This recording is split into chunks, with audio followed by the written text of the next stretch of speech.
when proposition enter a debate room and believing that what their stance is the ultimate justification for the motion, we believe what they should do is to try to convince the opposition, is to try to make their justification, is to try to use their reason to convince not just the opposition but the audience of their justification, of the justification of their claim. But instead, what the proposition is trying to do is to shun opposition from the discussion, is to shun opposition from this debate, and then create a monologue that only their narrative or only their assertion is right. We believe that is not what a healthy democratic discussion operates. And this is why the opposition probably stands for freedom of speech and for opening up and discovery of the problem and eventually try to face it up and solve it in the long run. But what proposition is doing is simply to pretend the problem doesn't exist, to suppress freedom of speech and to suppress people's will and people's expression of their interests. Before I move on to my argument about how this will undermine the political capital for a change for a more equal society, I have 4 rebuttals to deal with. First of all, this proposition never succeed in telling us what is the true reason or what is the true cause behind why people hate each other, behind hatred. We believe the reason behind hatred is that the people who hate others feel a certain injustice in the society. We give you an example of economic interest, the economic interest of white Americans being compromised by the Mexican immigrants. So this is why they start to hate Mexicans. We give an example of affirmative action, that white kids feel that their access to college education is being compromised by affirmative action towards African Americans. This is why they start to hate blacks. But how does proposition deal with perceived injustice? What they are doing is to simply press this group of people who already feel the social institution is so unjust, to impose a further injustice on them, to take more rights in this particular motion, the right to freedom of speech, away from them. And we believe they are only adding more upon the reason of hatred. They are only adding more upon their justifications for hatred, and they are only making hatred even worse in their case scenario. Sorry. Second of all, we believe their policies essentially punish people for their thinking, punish people for their speech. This is principally unjustified because people do have a legitimate to think whatever they want to think and to say whatever they want to say, as my first class will proven to you. But what is harmful under their model is that they give a very vague definition of what is actually hate crime. They are never successful in drawing us a line between how mutually exclusive religious standards will not constitute a hatred against each other. But what is horrible about their vague definition is that the government now gets the power to decide whoever is a criminal it wants to get. Because, for example, the government might hold everyone who buy a Louis Vuitton bag possible because that contributes to the social narrative of beauty standard, which somehow or possibly disempowers women. So we believe that unlimited, that a vague power and that vague definition of law is over-empowering the government with the power to punish whoever they want. So we believe there will be a abuse of power on the government to oppress these dissidents, to oppress different opinions as what is championed by the government. That is horrible to the democratic society. Third rebuttal. They're saying that,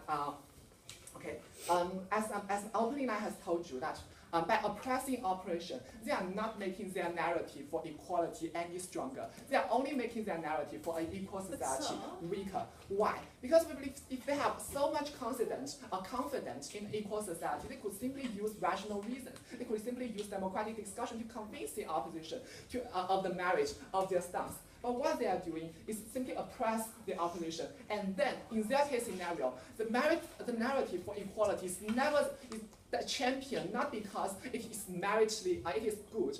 They champion or they prevail not because it's marriagely good, it has good marriage, it has better society. They champion only because this is the only option. It champion because people have no other choices but only to believe in a single narrative. That undermines the marriage and that undermines the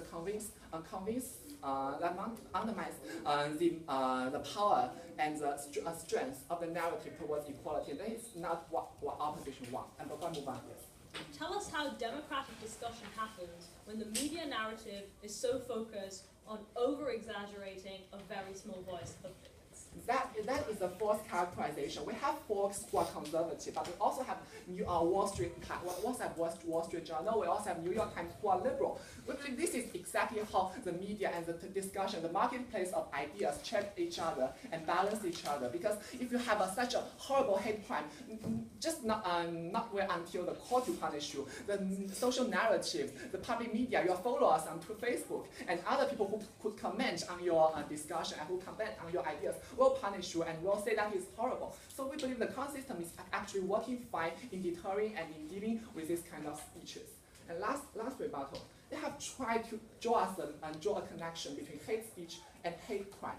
But what they are telling us, they are telling us that there will be a group of extremists who have hate speeches among each other, and then they will turn to extremist conducts. But if that is the case, we believe there is no way the government could find out that there will be such extremist groups, because they will only talk among each other very privately. There is no way that the government could bring them to justice. But even if they will do anyway, what will happen?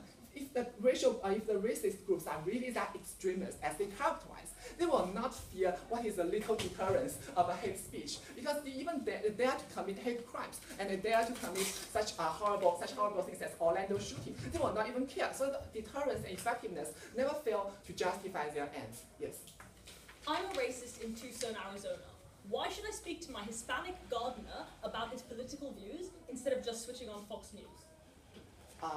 You are talking about, but that never tells us how your policy is making the world any better. Because by denying the open discussion where there is check and balance, people could only resort to private discussions where radical people and people with similar minds will radicalize each other and reinforce each other's beliefs. So we believe open discussion is much better than the closed discussion, private discussion under their side case scenario.